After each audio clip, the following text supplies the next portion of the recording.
The city buzzed with energy as the sun dipped below the skyline, casting long shadows over grimy alleys and nun-drenched streets. At the top of his game, Rain Malone, also known as the Didler, was a platinum-selling rapper. He was the king of his urban jungle. His beats were legendary, his lyrics raw and unfiltered, but beneath the veneer of fame and fortune lay a secret, protected as much as he protected his music.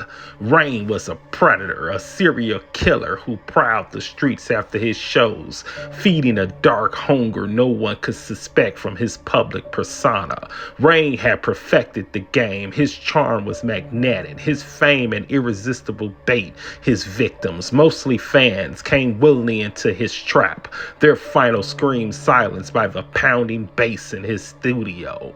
To the world, Rain was an artist, but to the shadows, he was a maestro of death. One night after an explosive show, Rain scanned the backstage area for his next mark. That's when he saw her, a petite girl with raven hair and eyes that seemed to pierce straight through him. She didn't scream like the others, didn't beg for a selfie or try to sneak a touch. She just stood there staring, a sly smile on her lips. Rain approached her intrigued. "You're not the rest," he said, voice dripping with his signature swagger. "Maybe I just don't fall for the hype," she replied, her tone as sharp as broken glass. Her name was Lena, and she didn't flinch when he invited her to his studio. Most girls would have melted under his charm, but Lena played it cool, which only made her more enticing. She was perfect, enigma waiting to be unraveled, a muse for his next masterpiece. Rain's studio was a fortress of soundproof walls and high-tech equipment. No one got in unless he allowed it, and no one got out unless he wanted them to.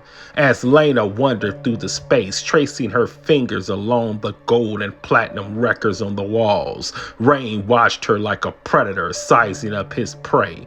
"Impressive," she murmured, turning to face him. "But I thought artists like you lived for chaos. This place feels sterile." Rain chuckled, stepping closer. "Sometimes you need to control your environment to create something raw." In a flash, his demeanor shifted. He grabbed her wrist, his grip vice-like and shoveled her against the wall. "But you already knew that, didn't you? You came here for me. You're not walking out." Lena didn't scream. She didn't even try to fight. Instead, she tilted her head, studying him with an unsettling calm. "Finally," she said, a glimmer of amusement in her voice. "I was wondering when the real you will show your true colors. You took longer than I expected." Rain faltered, momentarily thrown off by her reaction, but he shook it off. "You're a little too cocky for someone who doesn't understand what's about to happen here." "Don't I?" she asked, a smirk playing on her lips. When Rain turned to retrieve his tools, a signature collection of knives, his vision blurred, and the room spun. He stumbled, gripping the edge of the mixing board for support. "What the hell?" he growled, his words slurring. Lena stepped forward, her calm shade dropping to reveal something darker, more menacing. "I slipped something into your drink," she said, her voice cold and steady. "Thought it'd make the process a little more easier."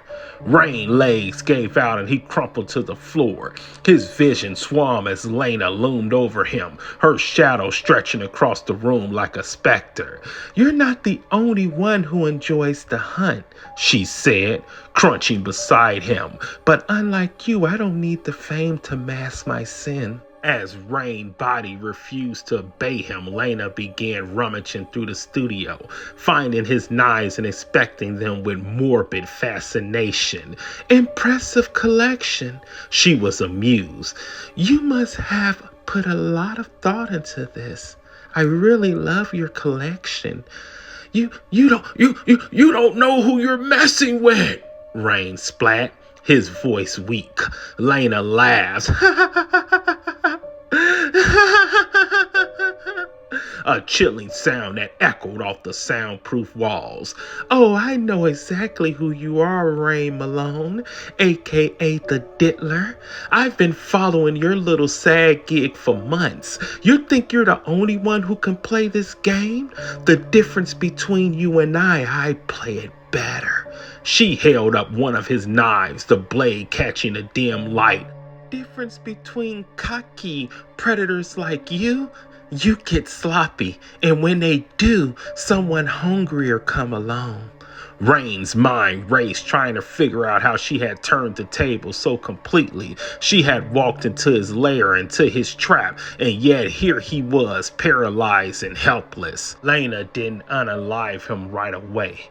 That would have been too easy. Instead, she tied him to the very chair he used to record his hits, his wrists and ankles bound with duct tape, the soundproof walls that had silenced so many of his victims, now sealed in his own screams. She took her time, using his own tools against him. Each cut was deliberate, each wound a punction marked in the symphony of suffering she composed. She made him beg, not for mercy, but for an end.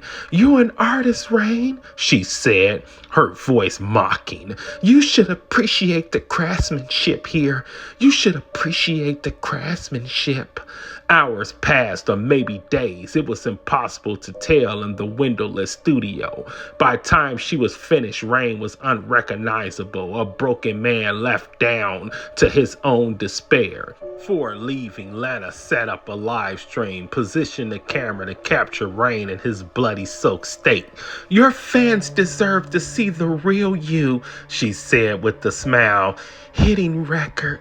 As she walked out, the soundproof walls couldn't contain the muffled cries that echoed through the studio. Rain's fame was over, replaced by infamy, his final performance a gross display of his own demise. And Lena, she disappeared into the night, another shadow in the city waiting for her predator, for her next predator to hunt.